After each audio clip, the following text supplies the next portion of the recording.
Friends, welcome back. तो friends, अभी का वीडियो है Milkha Singh passes away after long battle with COVID.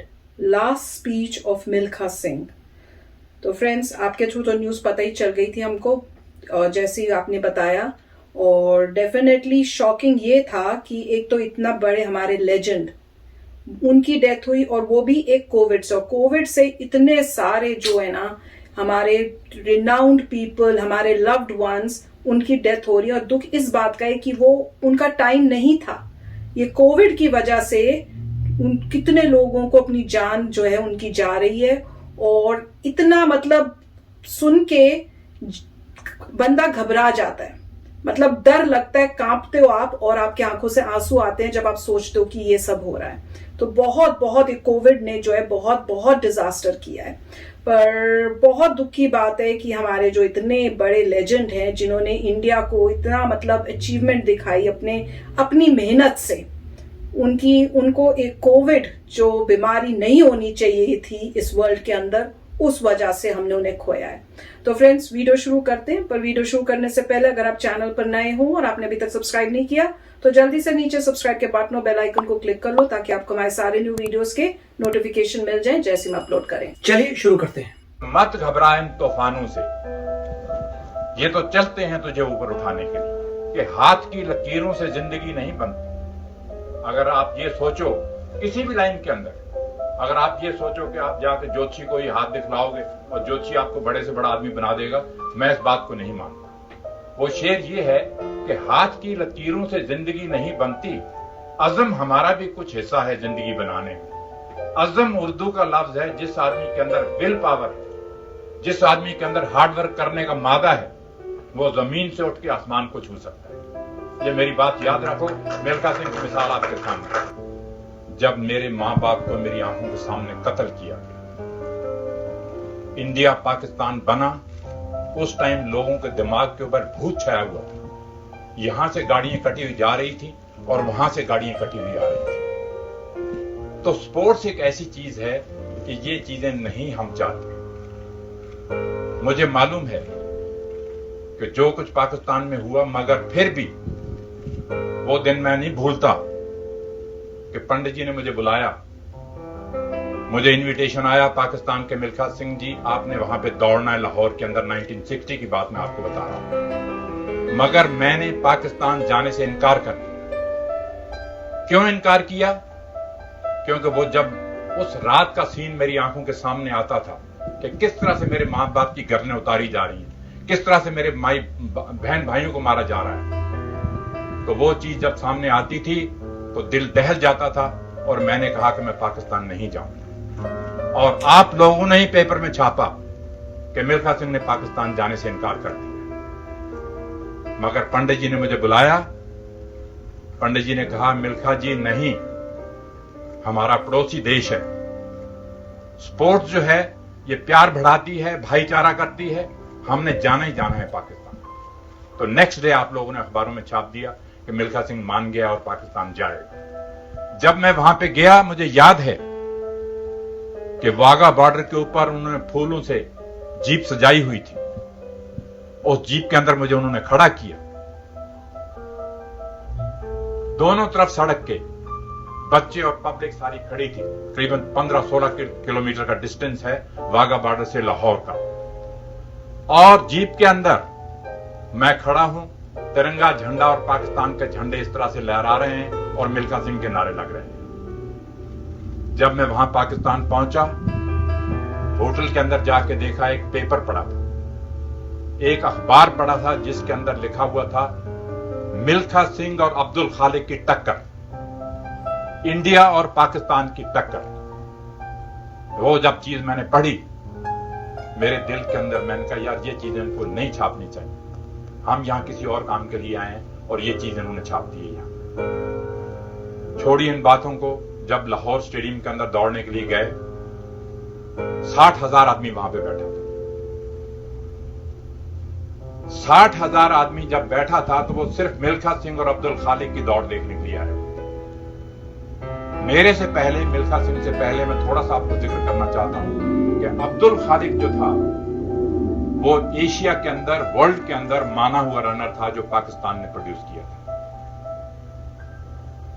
जब वो टोक्यो में मेरे से हार गया एशियन गेम्स के अंदर फोटो फिनिश के अंदर, तो पाकिस्तान ने मुझे वहां बुलाया लाहौर के अंदर कि नहीं, वो गलती से अब्दुल खालिक वहां हार गया है, मगर यहां अब आके उसने यहां लाहौर के अंदर आके दौड़े हमारे आदमी के साथ, मतलब हराएंगे। तो मुझे याद है कि 200 मीटर के जब स्टार्ट होने लगी रेस, जनरल अयूब वहां पे बैठे हुए हैं, 60,000 आदमी स्टेडियम के अंदर बैठा हुआ है। जब रेस शुरू होने लगी तो ऐसे सन्नाटा छाया हुआ था कि जैसे एक भी आदमी स्टेडियम के अंदर नहीं बैठा हुआ। रेस शुरू होने से पहले 2-3 मौलवी आए वहां से, ऑडियंस से उतरे, नीचे आए, आके मैं यहां खड़ा हूं, अब्दुल खालिक यहां खड़ा है, आके कहते हैं खुदा हाफिज। किसको? आपको खुदा दुश्मनों से फतेह दे। किसको बोला ये? जब वो जाने लगे वापस, मैं उनका मौलवी जी हम भी खुदा के बंदे हैं। गुड। वापस आए और उन्होंने मुझे भी कहा कि खुदा आपको भी ताकत दे। मैंने मौलवी से ये लफ्ज कहे, मैंने कहा मौलवी जी ये चीजें जो हैं प्यार बढ़ाने के लिए हम करते हैं, हम यहां आए हैं भाईचारा, ना कि ये आपने जो लफ्ज इस्तेमाल किए हैं दुश्मनों से फतेह दे, मैंने कहा ये मुझे अच्छे नहीं लगे। कहने लगे नहीं, आपको भी खुदा ताकत दे। तो दोस्तों, मुझे अभी तक याद है कि अगर आज फ्लाइंग सिख का नाम मशहूर है सारी दुनिया के अंदर, मिल्खा सिंह का नाम मशहूर है सारी दुनिया के अंदर, तो ये क्रेडिट जो है पाकिस्तान को जाता है। जनरल अयूब ने ये जो फ्लाइंग सिख का खिताब दिया था, जब अब्दुल खालिक रेस शुरू हुई, रेस हार गया अब्दुल खालिक मेरे से, बल्कि एक मक्खन सिंह था इंडिया का दौड़ने वाला, बेचारा मर चुका है, तो ये 3rd नंबर पे गया। तो जब जनरल अयूब विक्ट्री स्टैंड पे आए मेडल डालने के लिए, तो हम खड़े हैं वहां पे, और जनरल अयूब के ये लफ्ज थे कि मिल्खा जी, पंजाबी में बोलते हैं, कहते मिल्खा जी आज तुसी पाकिस्तान दे दौड़े नहीं, तुसी पाकिस्तान दे आके उड़े हो, तो पाकिस्तान फ्लाइंग सिख का खिताब है। तो ये एक बहुत बड़ी बात थी जनरल अयूब के लिए ये बात कहनी। और फिर मुझे अभी तक याद है कि उन्होंने कहा, मिल्खा सिंह को कहा जाए कि एक स्टेडियम का चक्कर लगाए, लोग देखना चाहते हैं। तो जब मैंने स्टेडियम का चक्कर लगाया, ये आप लोगों ने छापा है कि वहां 10,000 औरत बुरके वाली भी बैठी थी, और उन्होंने बुरके उठाए और देखा कि ये सरदार ने कमाल कर दिया यहां पे आके। तो दोस्तों, मैं आपसे ये कहना चाह रहा था कि ये जो फिल्म बनाई है इन लोगों ने, मुझे दोबारा जिंदा तो किया ही किया है, मगर मेरी आखिरी ख्वाहिश ये है कि हमारे हिंदुस्तान में से कोई ना कोई ऐसा नौजवान निकलना चाहिए, लड़का या लड़की, जो आगे बढ़े और हमारे देश का तिरंगा झंडा जो है वो ओलंपिक खेलों के अंदर लाए। मैं थोड़ी सी हिस्ट्री आपको एथलेटिक की बताना चाहता हूं, ये इन्होंने जिक्र किया है। जब से इंडिया आजाद हुआ है, तब से आज तक सिर्फ 5-6 आदमी हैं जो फाइनल तक पहुंचे हैं, मगर हमारे देश के लिए मेडल नहीं लिए। मिल्खा सिंह पहले नंबर पे था, गुरबचन सिंह रंधावा इन 1964 ओलंपिक के अंदर दूसरे नंबर पे था, उसके बाद श्री राम सिंह आया, श्री राम सिंह तीसरे नंबर पे था, पीटी उषा आई, वो चौथे नंबर पे थी, 5वें नंबर पे अंजू जॉर्ज लड़की थी। वो ये 5 आदमी जो हैं वो फाइनल ओलंपिक में पहुंचे हैं, मगर मेडल नहीं ले पाए। तो मैं उम्मीद करता हूं कि ये फिल्म इन्होंने बनाई है, जो इस बच्चे ने काम किया है और इस लड़की ने काम किया है और इन्होंने डायरेक्ट किया है, यहाँ पे वाईकॉम वाले भी खड़े हैं, यहाँ पे जीत जी मेरे पास खड़े हैं, इन लोगों ने जो काम किया है, मैं समझता हूं कि आने वाली जनरेशन को ये फिल्म इंस्पायर करेगी कि मिल्खा सिंह के मुंह से किस तरह से खून निकलता रहा, कितना उसने हार्डवर्क किया, वो मौत से लड़ा कि मैंने वर्ल्ड रिकॉर्ड तोड़ना है, मैंने देश के लिए मेडल लेना है। सारी दुनिया को यह मालूम था रोम ओलंपिक जाने से पहले कि अगर 400 मीटर में कोई जीतेगा तो इंडिया का मिल्खा सिंह ही जीतेगा, और कोई नहीं जीत सकता, क्योंकि उनको भरोसा हो चुका था कि मैंने 80 इंटरनेशनल रेसेस दौड़ी, इन्होंने बताया अभी, उसमें से 77 जीती। सारी दुनिया ये कहती थी कि अगर 400 मीटर जीतेगा तो मिल्खा सिंह ही जीतेगा। मगर मेरी बैड लक नहीं, इंडिया की बैड लक थी, मेरे से रेस में गलती हुई, वो मेडल चला गया। तो मैंने आपसे कहा है कि मरते दम तक मेरे में ये रहेगा कि मैं देख के जाऊं कि कोई ना कोई इंडियन यहां से उठना चाहिए इन बच्चों। तो फ्रेंड्स, देख के सच्ची में स्टार्टेड मिसिंग हिम। इतना अच्छा बोला, he is a great person. जितनी अच्छा बोला ना, इनकी स्पीच ने जीत लिया कि कितना हार्ड वर्क, इनकी स्पीच से पता चला था इन्होंने कितना हार्ड वर्क किया है, कितना कुछ दुनिया में देखा है। और उसके बाद उन्होंने, उनका आज लास्ट मोमेंट तक दिली तमन्ना ये थी कि ओलंपिक्स में कोई इंडियन जाके जीत के आए। और वही, जैसे अगर आपने हमारी वीडियोस देखे तो हस्बैंड भी यही बोलते रहते हैं कि ये दूसरी गेमों की जगह ओलंपिक्स में इंडिया को जीतना है, ओलंपिक्स में। वही इन्होंने बोला, और वही सबसे इंपॉर्टेंट है हमारे इंडिया के लिए कि हमारी इतनी बड़ी पॉपुलेशन है और उसके बावजूद हम ओलंपिक्स में कुछ नहीं जीत के आ पा रहे हैं। क्यों? हमें वहां पे मेहनत करनी है। और उनका वही मन था कि मैं देखूं अपने जाने से पहले कि हमारी इंडिया से कोई गया और ओलंपिक्स में जीत के आया। पर अनफॉर्चुनेटली वो विश उनकी पूरी नहीं हुई। पर यह है कि हमारे जो यंग जनरेशन है, अब उनको उस लाइन पे भी वर्क करना चाहिए दिखाने के लिए, ताकि इंडिया लाइमलाइट में आए।